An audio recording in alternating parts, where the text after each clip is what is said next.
Do you really want to watch Fred MacGuffin reviews? Okay, Peacemaker. Peacemaker Season 1, Episode 4. The Chode Less Travelled. So, yeah, another funny, great episode from James Gunn, writer on this one, directed by Jody Hill. He's also directed The Righteous Gemstones and Eastbound and Down, Vice Principals, Observe and Report, The Foot Fist Way, and we have the writer James Gunn is writing this one and not directing. So yeah, a good episode. We had them all heading back in the van from. I'm going to recap this and I'm going to spoil it. So be warned and you spoil this. So go watch it and come back. I'm going to recap the episode and then give you my review. So yeah, they're all on the way back in the van, and Vigilante is worried about his pinky toe because he had the top of it snipped off, because his safety is a sacrifice Peacemaker or Chris is willing to make, and he did. We have Peacemaker talking to Mern about his why he choked about shooting kids, and yeah, we're seeing the softer side to Chris. He obviously wants to change his change his past. He's obviously not the stone cold killer that his father tried to make. Now we have Leota talking to Harcourt about her. She didn't want to shoot someone either, and I don't think she's ever shot anyone. And she's just talking about, I suppose, the Harcourt is more of a killer. So yeah, just they're talking about that this Leota some I suppose is going to have to pull a trigger. If that's her job, she's Black Ops. She has to be able to do things like that. And they have captured Judo Master. Love Judo Master. He's a great judo master. He's a great little character. And Vigilante, he's not happy with Chris about letting him get tortured, and understandable. And they both go to get a helmet off Augie, Chris's dad.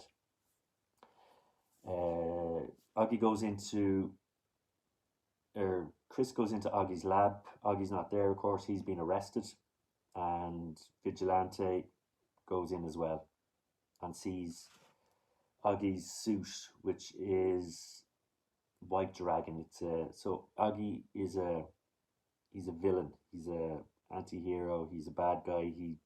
His suit it's called the White Dragon, and he's the White Dragon, and he's a white supremacist supervillain. So yeah, Augie is just worst of the worst, scum of the universe. And poor old Chris, that was his dad.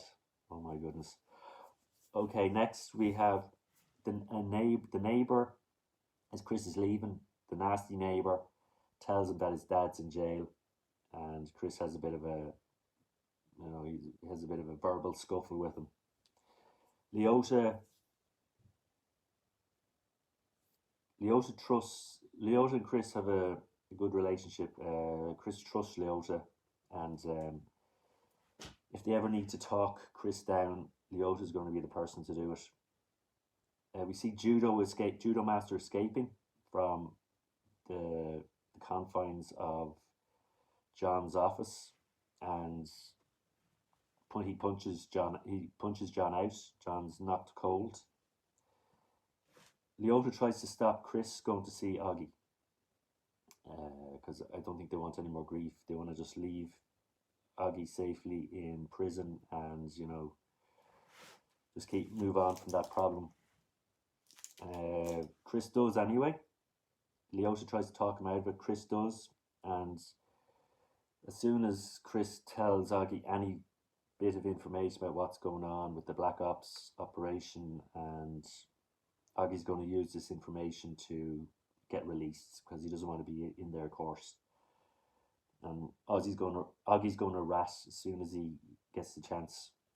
So Leota manipulates Vigilante to go in and kill Augie. Vigilante, he goes to the lunch yard, the yard where all the prison officers are having their lunch, and throws a chair against the window. So he's going into prison.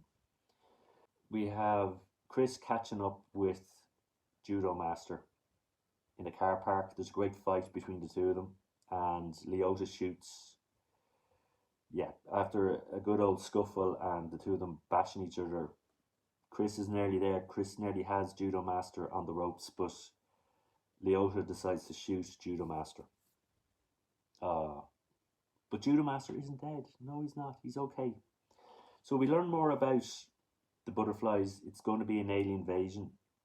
That these butterflies are getting into people's heads and controlling them, I assume.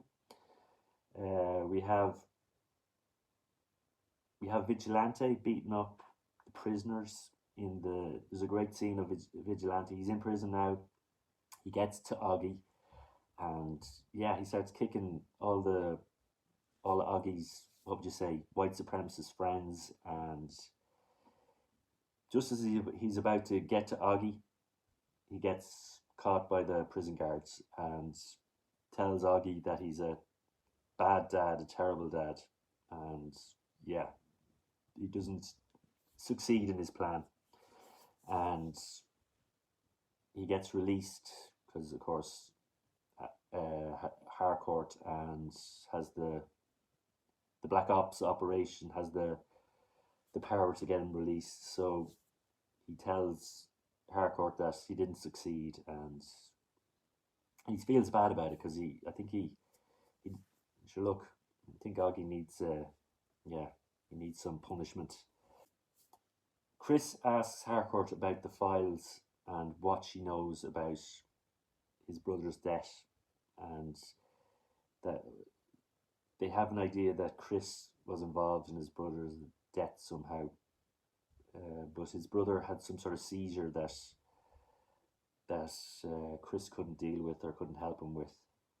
And we see a bit of a backstory to Chris and how his dad got him to stab someone he held captive, and so yeah, you're learning that Chris has had a terrible childhood. His father is the most horrible person, or the worst father you could have, and yeah, we're getting a bit sympathetic for Chris, and looking back to there's flashes of the Suicide Squad and how Chris killed Rick Flag. So yeah, we're beginning to understand, more about Chris, and beginning to feel sorry for him. And anyway, what else do we have in this? Leota finds a clue in Annie's purse about the Glante Bottling Company. So something's going to happen there. We have a clue. We're going to find out more about the butterflies, and maybe that's their base. Or so episode 5 will probably let us know more about that. And the big reveal at the end of this is that Mern, he's drinking this is the last scene. He's drinking a cup of coffee, and he uses his butterfly tongue to drink the coffee. So Mern is a butterfly, or how would you say? He's got a butterfly in his brain. So yeah, that's it. Another good episode. Enjoyed this. A lot of chuckles, a lot of laughs. Look, 3 or 4. I'm going to go for 3, nearly a 4. And yeah, look, I'm enjoying this. All the episodes are so far have been a good high standard. A lot of laughs, a lot of good action, and director Jodie Hill does a great job on this. And yeah, can't wait for the next episode. So yeah, check it out. Check out Peacemaker. You're going to enjoy it. Fred MacGuffin reviewed Peacemaker.